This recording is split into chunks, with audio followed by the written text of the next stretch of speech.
In today's video, I'm going to teach you how to optimize your YouTube ads campaign in those early days before you've gotten many conversions. Hi, I'm Daryl and I run the show at bigflare.com, the PPC agency for e-commerce companies that want to scale. If you're running YouTube ads, then you've probably encountered this problem. In the beginning of the campaign, you want to optimize and improve it really quickly, but conversions take forever to happen. If you wait for enough conversion data to optimize with, you'll be wasting money as you rack up spend. So in this video, I'm going to show you how you can optimize your YouTube ads campaign really quickly before you even get in any conversion data.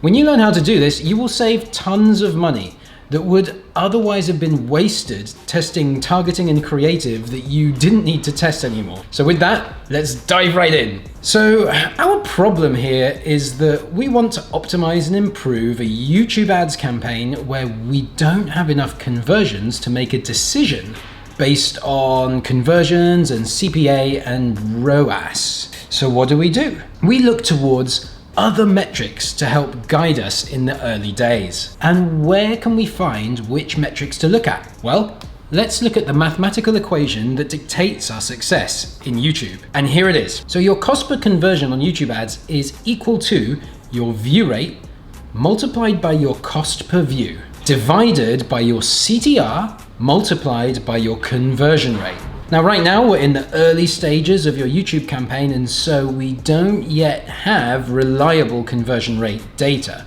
but we do hopefully have lots of reliable data on view rate, our costs, and our click-through rate at this point. So in order to improve our cost per conversion, we want to make sure anything on the top of this equation gets smaller and anything on the bottom of this equation gets bigger. Now here are some example numbers I've put together for you.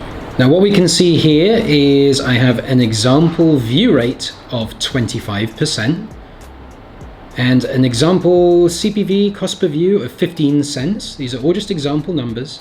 And my example CTR is 1% and my example conversion rate is 5%.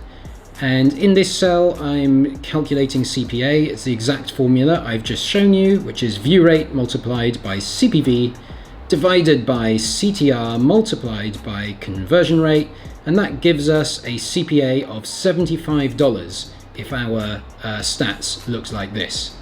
Now let's see what happens when I change the view rate. So let's change the view rate down from 25 to 20%. Boom, the CPA comes down to $60. Let's go down to 15% and once again CPA is down.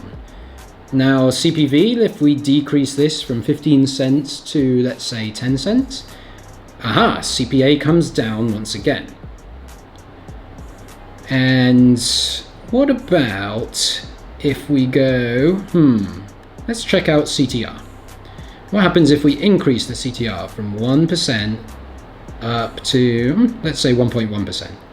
Hey, CPA goes down again. 1.2%, CPA down more. 1.5%, CPA down even more. So what you can see clearly here is that whenever view rate and cost per view go down, the CPA goes down. And whenever CTR goes up, my CPA goes down as well.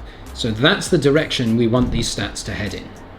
All right, so now that we know which metrics to look for and in which direction we want to optimize them, what next?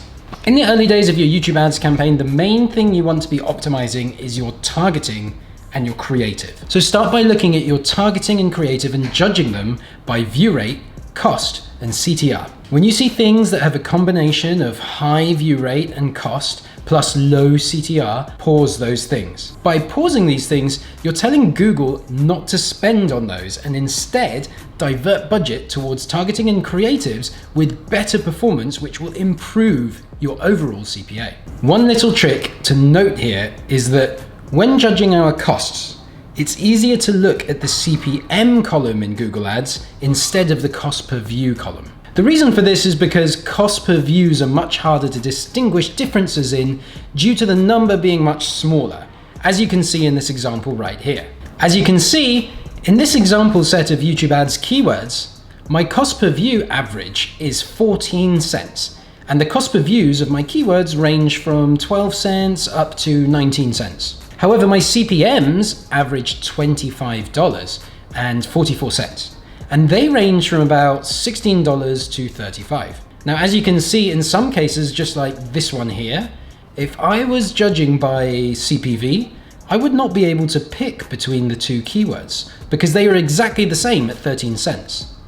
But if I look at CPM instead, I can clearly see which one is better, and it's the one that has a CPM of $20.79. Every YouTube ads campaign is different, so take these benchmarks with a pinch of salt and always judge your targeting and creatives based on the averages and performance of your individual account. Having said that, I have found a couple of benchmarks that you can use to help guide you. Generally speaking, if a CTR is above 1%, I'd rate that as pretty decent. And also for view rate, I'd recommend looking at a range of anywhere from 20% all the way up to 28%. For the view rate, yeah, lower view rate does always improve the CPA, all other things being equal. But also, if you let the view rate get too low, you will start to see the CTR decreasing as well, because not enough people are viewing your ad to actually click on it. That's why with view rate, I don't just recommend always optimizing for lower is better. Instead, try to keep view rate above a certain amount, say 20%. But aside from that, try and optimize view rate to be as low as possible. The happy medium range I have found quite often is the 20% to 28% sweet spot. But of course, this is just a rough rule of thumb, and I have seen plenty of YouTube ads that worked well outside of that range. It's important to note that as you are culling targeting and creative from your campaign, based on these benchmarks and metrics, you are culling things too early to be making a 100% solid decision.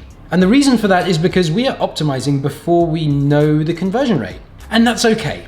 Sometimes the priority in your campaign is to optimize and improve as quickly as possible, and this is more important than being 100% certain you made the right decision. The important thing though to note is at this stage, some of your pausing decisions might turn out to be wrong. If the conversion rate turns out to be really high on that thing you just paused, you might have just paused something that gets a really good CPA. With this in mind, at this stage of optimizing, you should consider every decision you make to be a TBC decision. Every audience and creative you pause prior to having significant conversion rate data, you should make a note to come back to that thing later on. Later down the line, when your YouTube ads campaign is already profitable and successful, that will be the time when you might want to start retrying some of those things you paused in the early days to see what their conversion rate looks like. More than likely, 70+% of the things you paused turned out to be the correct decision. But maybe there's 30% of those things that actually turn out to be strong performers once the conversion rate data is factored in. So do go back later when the time is right and retest some of those things you paused, especially the ones that were really close to the line, as they might end up working for you. If you like this video, be sure to subscribe and hit the bell button. I'll be here for the foreseeable future talking all things e-commerce PPC. And if you'd like to find out more about my PPC agency Big Flare and how we help e-commerce companies to scale using paid traffic, head on over to bigflare.com. And also ignore her, she likes to make sounds in the background.